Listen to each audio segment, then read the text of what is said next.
ये हुए हैं, अपना सामान हटा लें। जो बच्चे बूढ़े सब लोग हैं यहाँ से निकल जाए।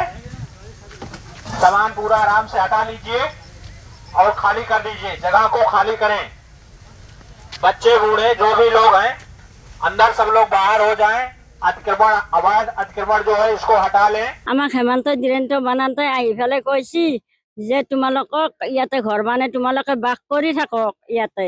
তোমালোকক মই জিয়ামৰ পৰা কিনি লৈছো। ইয়াতে ৰেলৰ গাড়ীত ৰেলত জাবৰা ফেলবা দিয়া নাছিলে, আমাক বন্ধ কৰি দিছি। জাবৰা ফেলবা আহিলে ড্ৰাইভাৰ মাৰি দিবি। ইয়াতে মই আছোৱে তোমালোকৰ লগত, আৰু তোমালোকে ড্ৰাইভাৰক মাৰিবি, গাড়ী ভাঙি দিবি, তোমালোকক লোহাৰ গেট বানাই দিছো, তালা মাৰি দিবি। তাৰপিছত কিবা হ'লে মোক জনাবি। ইমানখিনি কৈ আজি আমি ইয়াতে বিদেশী নহয়, আমি খিলনীয়া অসমীয়া মুছলিম। আজি আমাৰ ইমান দুখ হৈছে, কষ্ট হৈছে। আমাৰ মাজত কোনেও নাই। ভোটৰ সময়ত আহি ৰিংকুট পিন্ধি বৰষুণত ভিজি আহি আমাক কৈছিল তোমালোকে আমাক বিপুল ভোটেৰে জয়যুক্ত কৰি দিয়ক। আমি তোমালোকৰ দাদাৰ ওচৰত আমি তোমালোকক লৈ যাম। কাঞ্চলিয়াৰ আহি এনেকে কৈছিল।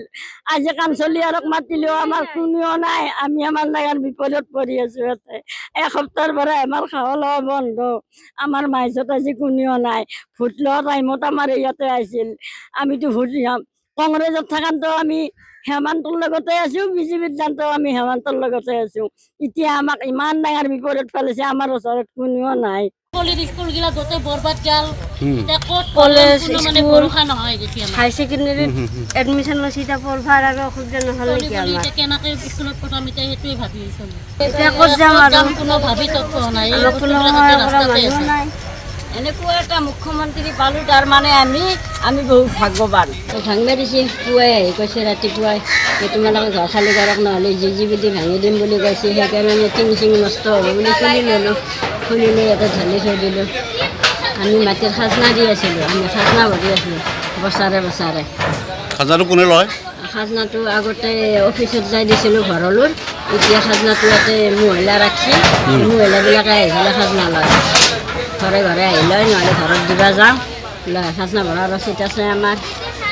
আজি ৰাতিপুৱা কেইটাত আহিছিল প্ৰশাসনৰ মানুহ? ৰাতিপুৱা 7টা বজাতে আহিছিল। আহি কৈছে ঘৰটো ভাঙি দিয়ক। ঘৰ ভাঙি কৈছে, নহ'লে আমি জেচিবিডি ভাঙি দিম কৈছে। সেইকাৰণে জেচিবিডি ভাঙি দিম বুলি কৈছে।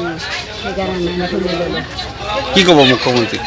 মুখ্যমন্ত্ৰীকে আমি আহ্বান জনাইছোঁ। আমাৰ 4টা ৰুম আছিলে, আমাক এতিয়া 4টা ৰুম নালাগে, 2টা ৰুম বনোৱাৰ কাৰণে আমাক যদি ক'ৰবাত অলপ জাগা দিলে হয়, আমি এইটোৱে মুখ্যমন্ত্ৰীৰ ওচৰত আহ্বান জনাইছোঁ।